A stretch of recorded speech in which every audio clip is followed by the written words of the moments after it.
It's time for another DP Review road trip. This time, we're hitting the back roads of Idaho with photographer Michael Bonacore and Canon's new 6D Mark II. Our destination? Well, we're not sure yet.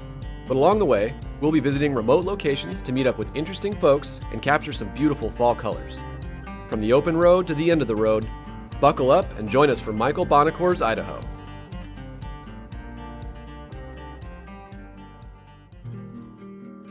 My name is Michael Bonacore. I am a travel photographer. I also run Resource Travel, which is a website where we aim to tell inspiring travel stories. I'm usually traveling about 200 days a year, but I've chosen to make my home here in Boise, Idaho. It's got incredible access to some of the most beautiful and breathtaking landscapes and outdoors that I've ever seen. The first stop on our trip was just shy of the Heaven's Gate overlook above the Seven Devils Wilderness area for a few sunset shots. All right, Michael, so the light's closing out behind us. Why don't you tell us a little bit about where we are right now? So right now we're at Hell's Canyon Recreation Area. We are overlooking the Seven Devils mountain range. In this case, we have a cool road here, so I really want to get the road incorporated with the shots. I also like to get people in the photograph. So if you were wearing a red jacket, I would say to you, Carrie, go stand out there while I get you with this stunning mountain backdrop in the background. As luck would have it, our director happens to be wearing a very red jacket. No way. Yeah. All right, let's try it. All right. Right there is perfect. I mean, this is such a beautiful location. This is really what Idaho's all about. So I like to underexpose a lot of times, just because I find that it's easier to pull the shadows out. With some great photos in the bag, we headed down the mountain to set up camp and get some rest. When we got to Riggins, we stayed in a repurposed church camp, which was really cool. It was in the middle of nowhere, right along a creek, beautiful, quiet. You could see a million stars. Absolutely incredible.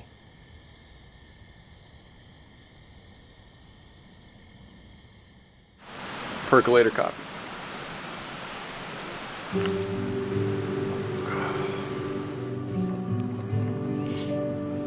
I could deliver you coffee if you want. Yeah. Coffee delivery.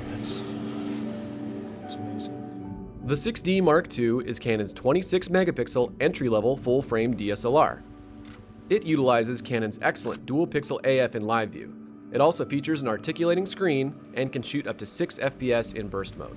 All right, now we want them to come over here. Okay. Yeah, good boys. Guess we overstayed our welcome. Once we left Riggins, we continued north, where we hit the Whitebird Overlook. One of my favorite locations in all of Idaho to photograph, especially in the winter. It overlooks this entire valley, and it seems to go on for miles. So we got Zach up there, our buddy Zach. I really want to get this compressed shot with the 85, make it a little scary. He looks more comfortable standing on that rock than I did, I will say. Yeah. Kind of got a little bit of vertigo now. He's younger, I think. I didn't know what I was missing in life without a touchscreen. Yeah, see, You just did not look, you didn't look right up there. No. After we left Whitebird, we drove along Highway 12, which is some of the most remote section of Idaho I've ever seen. It's like green waders and some really good suspenders. Working our way along the Selway River, we stopped at the Fenn Ranger Station in the Nez Perce National Forest, hoping to get some advice on great photo ops nearby. Right here is the edge of the wilderness. I also got some sweet swag. Only you! The Rangers pointed us to the Split Creek Trailhead, which featured a footbridge before a hike to a viewpoint. For me, the most fun I have on these road trips is campfires. Drinking a couple good beers, eating some great food, listening to great music, soaking in the stars. That's what road trips are all about.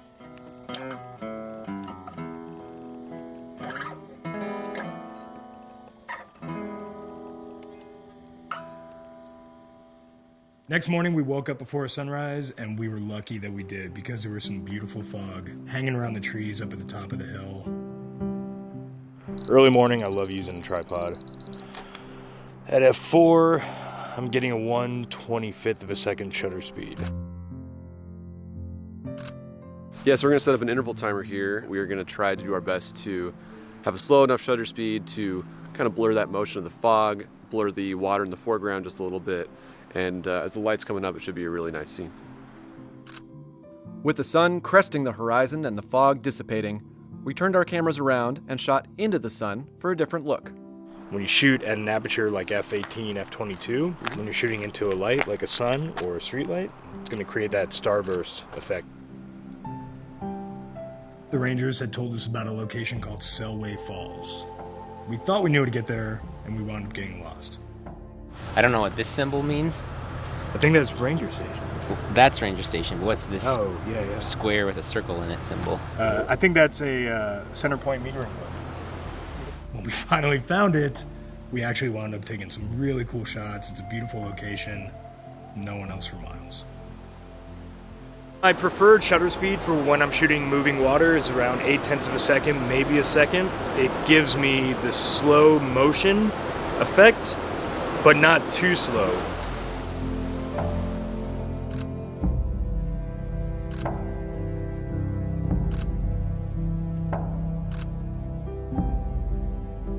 After leaving the Nez Perce forest, we drove north to the town of Fernwood to meet up with Christy Wolf to check out a fire tower she's rehabbing to put on Airbnb. Morning. Morning. It was really cool. Bright red, in the middle of nowhere among all these giant trees. All the properties are off-grid that I do, and partly that's because it's cheap land, but also because they're remote, and I really like that. And I like trying to provide an experience that people are going to love and kind of not even realize that they're off-grid. I think people don't even realize how tired they are until they have a couple days out in nature, and then are like, oh yeah, that's what it's like, you know? I mean, I go to sleep when it gets dark and I wake up when it's light. People don't do that. Christy had a book of all these old radio communications, which outlined all the emergency calls they would get. So I don't know what I'm going to do with this, but it's pretty cool.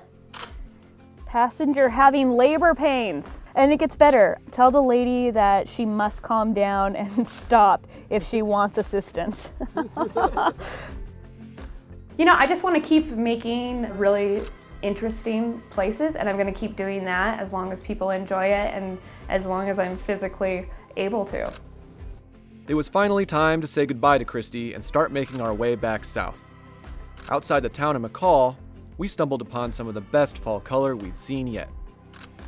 Rich, pleasing colors have long been a strong point on Canon cameras, and the 6D2 is no different.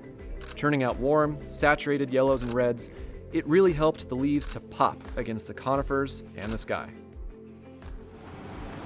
So we stayed in McCall, and the next morning we woke up to a lot of fresh snow on the ground. Not that unusual for an autumn in Idaho. So I called my buddy Cody Monroe, who runs CM Backcountry Rentals, and he had some really cool razors that we took out all the way up into the mountains. After 4 days of shooting primarily static landscapes, I really wanted to have some kind of movement in my photos, some kind of action.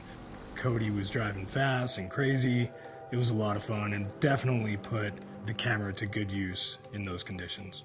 So Michael, I can see you've got your 6D2 on the hood over there. What are you doing?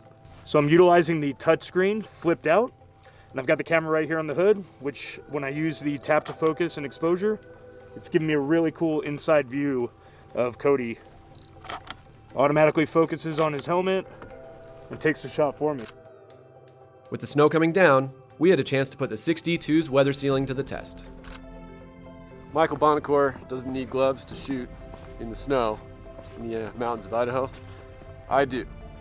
I always switch into full manual because the brightness of the snow will fool the camera's meter, and it'll often start to turn it all gray and it looks kind of mucky and you have to push the files in post. So I basically get an exposure that I'm happy with and switch into manual. That's how you have fun in Idaho, right? That's right.